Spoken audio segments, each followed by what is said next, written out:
Okay, so it's Cat Stanley Space Demon coming at you again, and today I want to talk about what could quite possibly be the worst interview that Kiss guitarist Ace Frehley has ever given. Now, you probably know Ace. Kiss fans, we all know Ace as the clown prince of the band, the funniest, most entertaining member of the band in interviews.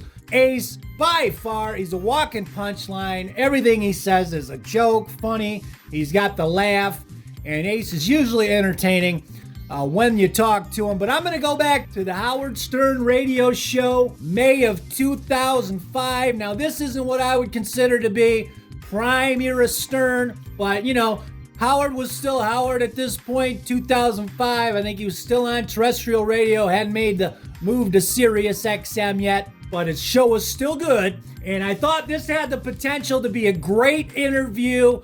I was always a fan of Howard's interviews back in the day, especially with rock stars. Very funny. This could have been the opportunity to be a great interview, a Howard Stern style interview of Ace Frehley. Had the potential to be very funny, very entertaining, but surprisingly, the problem here is not Howard. The problem is Ace. He just was not forthcoming. He was not participatory in this interview. Apparently, his agenda, May 2005, he was there to promote his acting debut in a direct-to-video movie called Remedy. He plays a character named Johnny, a heroin dealer. He has a few brief scenes, I guess, in the movie. They're on YouTube. I watched them. Nothing particularly special. But, you know, the movie also starred Sopranos actors Frank Vincent and Vinny Big Pussy Pastore. It was a straight-to-video release. He's out there promoting that.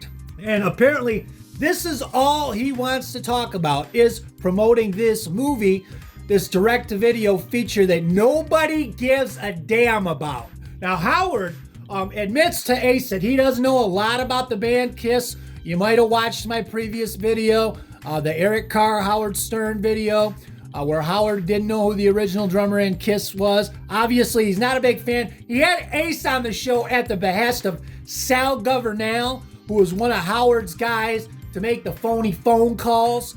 He got his start out calling up the Howard Stern show, doing the Baba Booey horse-toothed jackass phone calls, and that's how he got his job on the show, and it was his idea. He was a Ace Frehley fanboy, and he has a big fat head of Ace Frehley in his studio, or he did back in the day, in his studio portion at the Howard Stern studios in New York City, wherever they're at. So Howard, at the behest of Sal Governale, has Ace Frehley on the show, and Howard gives it the old college try. He comes out, he starts asking him questions about Kiss.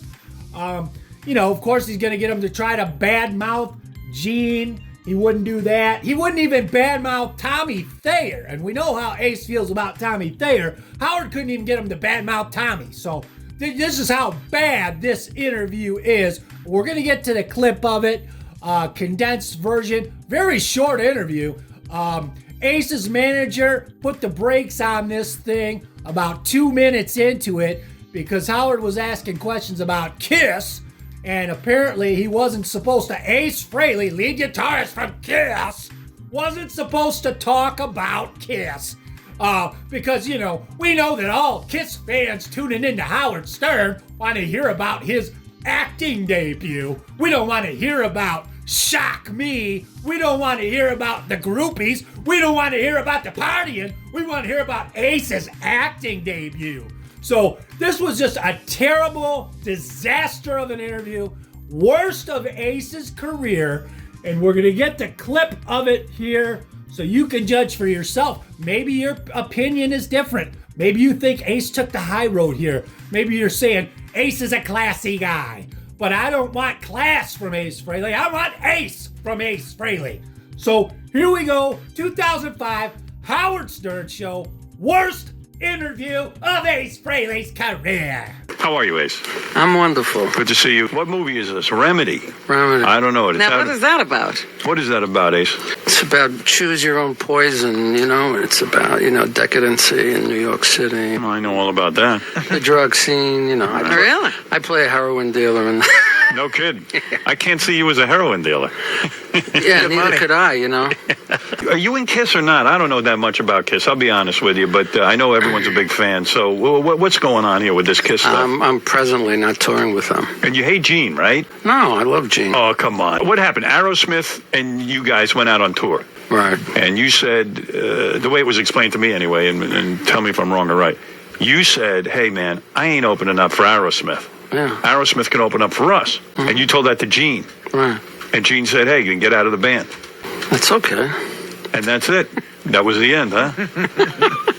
You don't care. Well, I'm part of the family. And, but, as of last couple of years, I'm just kind of focusing on me and working on a CD. Can you get paid by Kiss still, or is it like the whole thing over? No. You can't? You don't get part of the merchandising? You're an original? Yeah, I always get part of the merchandising. You do? From now till time... Memoriam. Right. Whatever that word is. Yeah, what is that word? Hey, explain something to me with the whole business thing, though.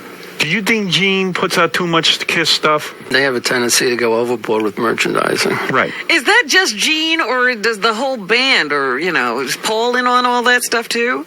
Paul's involved, but Gene's the one that kind of... He's the mastermind. So I feel like in that band, if you don't, do what Gene says, you get screwed. We've had our run-ins, but, no hard feelings. Did you come up with the name Kiss? No, Paul did. Paul did. I wanted to call it another four-letter word. Now, did you come up with your own makeup? Yes. And does it bother you now that somebody else is wearing it? No, because I still get checks. Oh, okay. Beautiful. Are you married now? Yeah. And I have a beautiful daughter, Monique. You happy? You don't seem happy. You seem sad. What, are you kidding me? Yeah. I'm one of the happiest guys in the world. Are you really happy? Yeah, I just didn't want to come here and talk about Kiss. Why not? What the hell else are we going to talk about? That's 30 years of your life. I came here to promote a movie. Come on. What are we going to say? You were in Kiss, bro. Yeah. This is it. This is big. Hey, Howard, you ready for this one? Ace's manager wants him to leave. What? Why? He doesn't want him talking about this stuff. About what stuff? I don't know. The Kiss stuff? Oh, it's a shame. If I've offended anyone, I'm sorry. What is it, Gary? The manager says that you're here to talk about the movie, not about anything about Ace. Oh, I was interested in Ace, but okay. I said, listen, I love Ace, but I'm not doing his infomercial. No, yeah, well, I love Ace, too. I'm enjoying being with Ace, but... When you talk to Ace, you got to get the whole Ace package, and you talk about what he's doing, not just about the movie. That's right. So there you have it. What do you guys think? Was it good? Was it bad? Did you enjoy it? Was Howard being a tool bag here? Or was Ace being not very entertaining? Apparently, it seems like Ace may have been sober here. That might have been his problem. He was not very entertaining, not very forthcoming. And personally, there's nothing really to this interview that I found entertaining in the least bit. As much as I love Ace, not some of his best work. Let me know what you guys think. As always, hope you dug it, and we'll see you next time. See here.